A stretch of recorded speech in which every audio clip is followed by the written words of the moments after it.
विष्णु, मेरे पास आओ बेटा। जी बाबूजी, मैं यहीं पर हूँ आपके पास।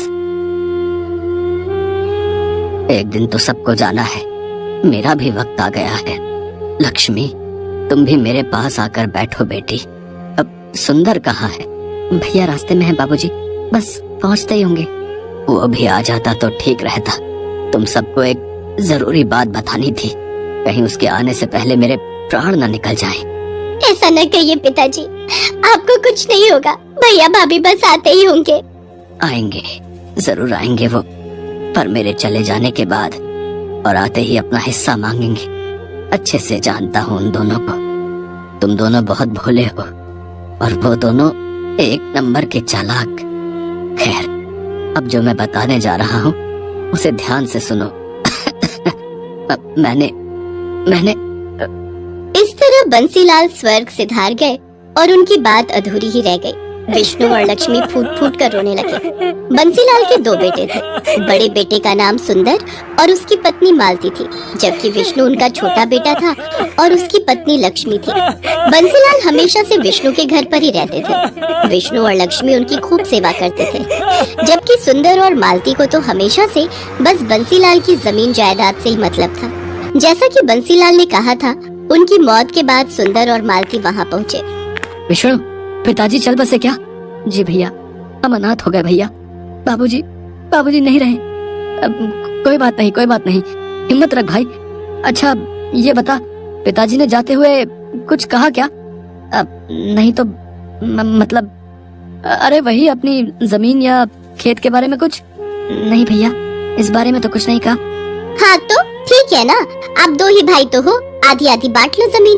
भाभी, अभी अभी पिताजी का देहांत हुआ है, ये सब बातें बाद में भी तो हो सकती हैं। हाँ, तो मैं कौन सा बिल्कुल अभी कागज पत्तर मांग रही हूँ। सुंदर और मालती एक नंबर के लालची थे।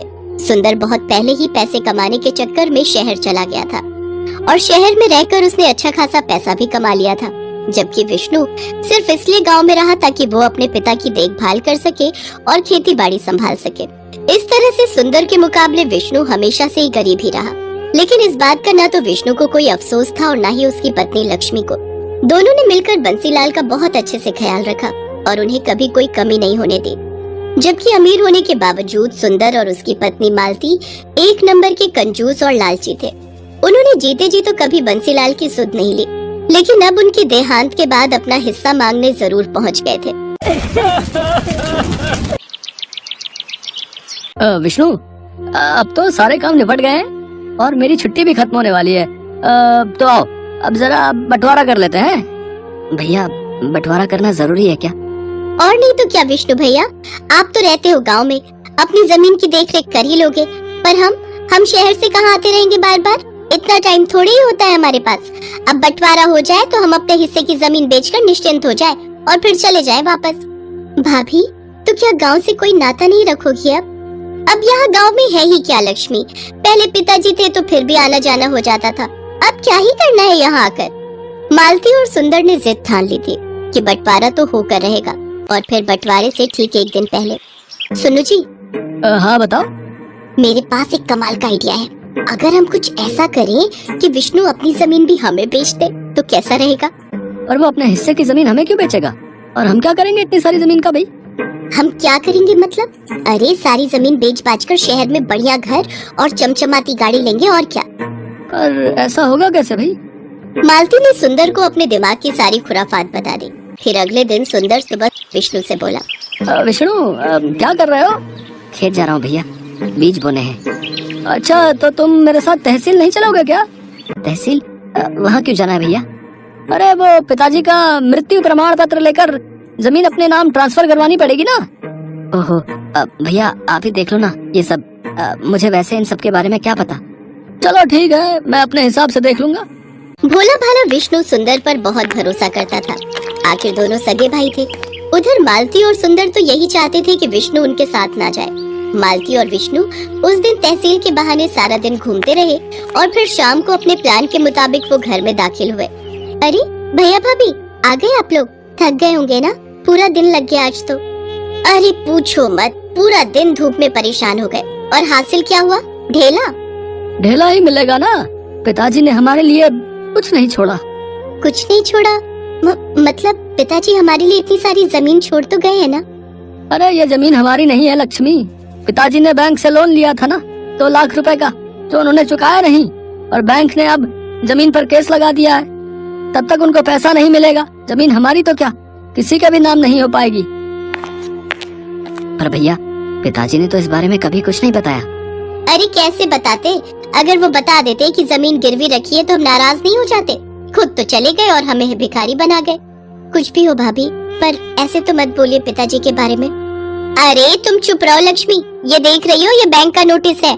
इसमें साफ साफ लिखा है कि अगर हमने 1 महीने के अंदर 4 लाख रुपए नहीं चुकाए तो वो खेत की जमीन के साथ साथ हमारे घरों पर भी कब्जा कर लेंगे। हे भगवान, अब हम क्या करेंगे भैया? अब तो बस एक ही तरीका है विष्णु, 2 लाख तुम दो, 2 लाख हम देते हैं और जमीन बचा लेते हैं। भैया लेकिन अब इतना पैसा तो नहीं है हमारे पास। विष्णु और लक्ष्मी सुंदर और मालती की चाल में फंस चुके थे। वैसे एक तरीका है जिससे काम बन सकता है। हाँ, तो जल्दी बताओ ना। अगर ये दोनों अपने हिस्से की जमीन बेच दें तो काम बन सकता है। पर हम जमीन कैसे बेच सकते हैं? आप ही ने तो बताया कि जमीन पर केस है। हाँ, कोई और तो नहीं ले सकता, लेकिन हम तो ले सकते हैं। अगर तुम दोनों अपने हिस्से की जमीन हमें दे दो तो मैं अपने भैया से 2 लाख रुपए लेकर बैंक के पैसे चुका दूंगी, और फिर जब जमीन पर केस खत्म हो जाएगा तो उसे बेचकर अपने भैया के पैसे चुका दूंगी। भाभी, ऐसे तो हमारे पास जमीन ही नहीं रहेगी। अरे नहीं, ऐसा मत सोचो। वो नदी के पास अपना छोटा खेत है ना, ऐसा करो उसे तुम ले लो, उसी पर खेती करो। तुम मेरे भाई हो, इतना तो मैं कर ही सकता हूँ तुम्हारे लिए। बस एक वही ऐसा खेत है जो गिरवी नहीं है। मालती और सुंदर ने बहुत गहरी चाल चली थी। उधर विष्णु और लक्ष्मी सोच रहे थे कि उनके भैया भाभी ने उनका घर बिकने से बचा लिया है। फिर वैसा ही हुआ जैसा तय हुआ था। लक्ष्मी और विष्णु ने अपने हिस्से की जमीन मालती के नाम कर दी और खुद नदी के पास वाले खेत में खेती करने लगे। फिर कई दिन बीत गए। मालती और सुंदर सारी जमीन मिलने से खुश थे, तो विष्णु और लक्ष्मी भी अपना घर बच जाने की बात से संतुष्ट थे। लेकिन वो कहते हैं ना कि जो जैसा बोता है वैसा ही काटता है। एक दिन सुबह सुबह नदी के पास वाले खेत में, लक्ष्मी, लक्ष्मी, जल्दी इधर आओ। क्या हुआ जी? ये देखो, खेत में जुताई करते हुए मुझे क्या मिला। जुताई में विष्णु को एक लोहे का बक्सा मिला था जिसमें ढेर सारे सोने के सिक्के भरे हुए थे। तो वहीं दूसरी तरफ ठीक उसी वक्त शहर में मालती के घर की घंटी बजी। ये घर सुंदर का है? जी हाँ, आप कौन? हम लक्ष्मी सागर बैंक से आए हैं। आपके पिता बंसीलाल ने 4 लाख रुपए का लोन लिया था हमसे, और उन्होंने उसकी सिर्फ 3-4 किश्तें ही चुकाई हैं। हम गांव में आपकी खेती की सारी जमीन अपने कब्जे में ले चुके हैं और उसकी नीलामी करेंगे। अगर आप चाहते हैं कि हम ऐसा ना करें तो आपको सूद समेत कुल 9 लाख रुपए भरने पड़ेंगे, वो भी 3 महीनों के अंदर। सुंदर आए तो उन्हें ये बात बता देना। मालती को समझ नहीं आ रहा था कि आखिर ये सब क्या हुआ और कैसे हो गया, लेकिन सच तो यही था कि अब जाकर हुआ था असल मायने में बंटवारा। जिसने जो बोया था वही उसे मिल रहा था।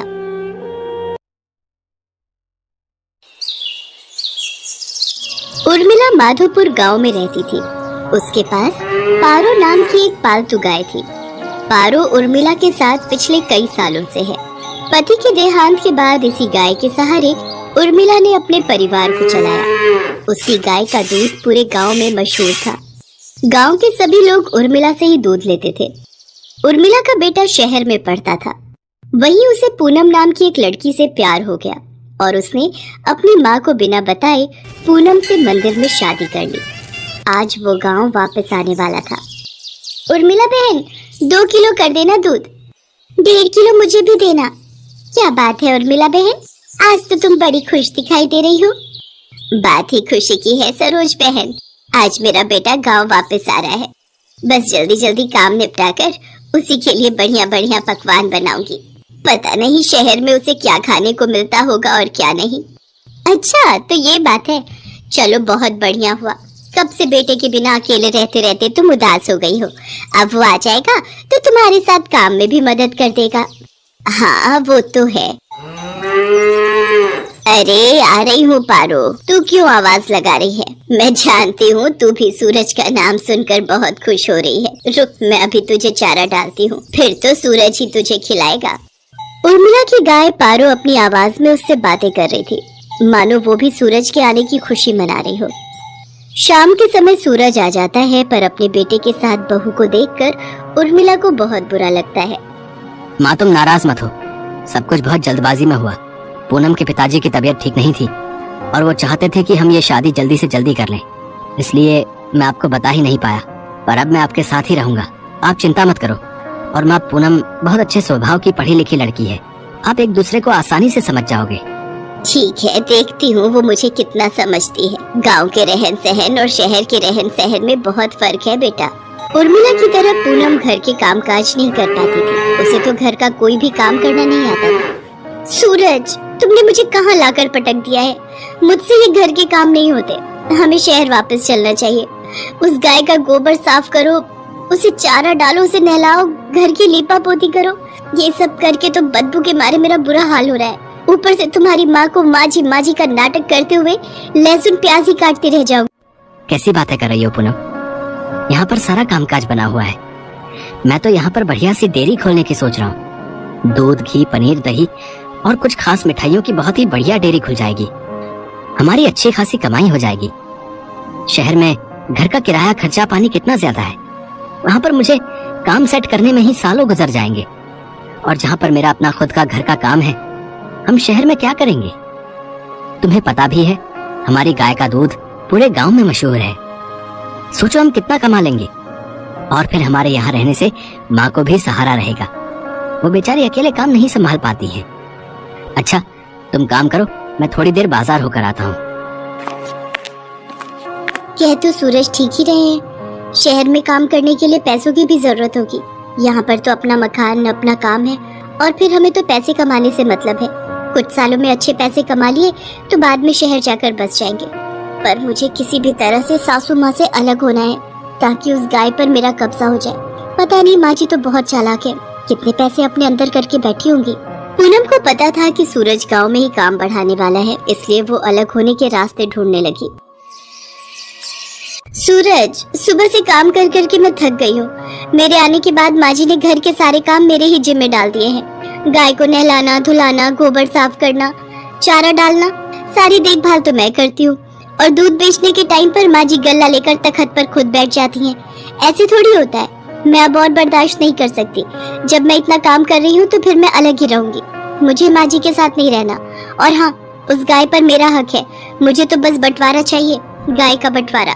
पूनम इतनी जोर जोर से चिल्लाकर ये बात कह रही थी कि उसकी बात उर्मिला के साथ साथ पड़ोसियों ने भी सुन ली और सब वहाँ आ गए। बहू, बंटवारा, वो भी मेरी पारो का? मेरे जीते जी ऐसा कभी नहीं होगा। और तुम जानती ही क्या हो पारो के बारे में? उसे मैंने बहुत प्यार से पाला है, उसकी देखभाल की है। तुम मेरी पारो को एक दिन भी रख कर तो दिखाओ, वो तुम्हारे साथ एक दिन भी नहीं रहेगी। हाँ हाँ, इस गाय की देखभाल मैं कर लूंगी, आप उसकी चिंता मत करो। पर एक शर्त है, आप बीच में दखलंदाजी नहीं करोगी।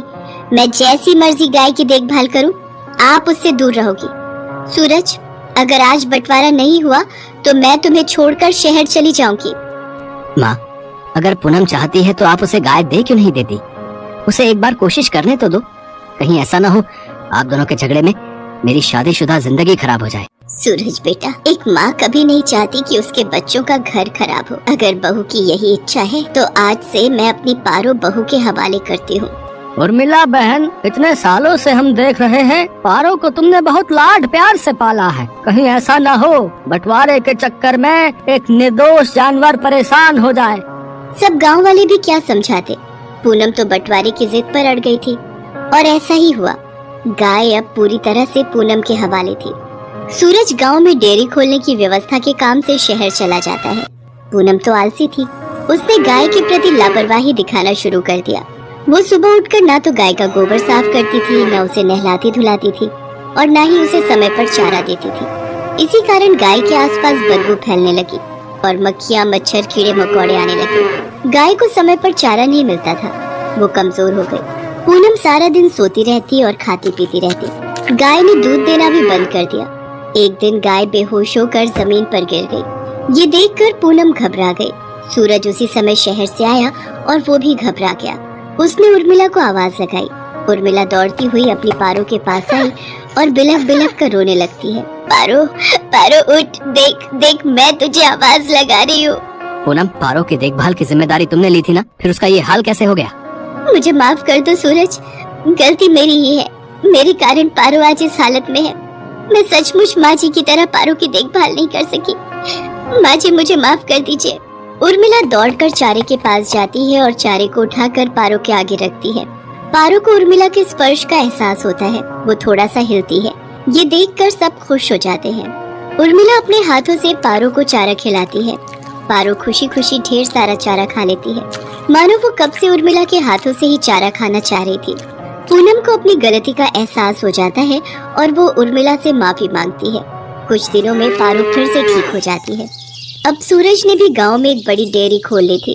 धीरे धीरे सब कुछ ठीक हो जाता है और दोनों सास बहू मिलकर पारो की देखभाल करने लगती है। पारो भी अब बहुत खुश थी।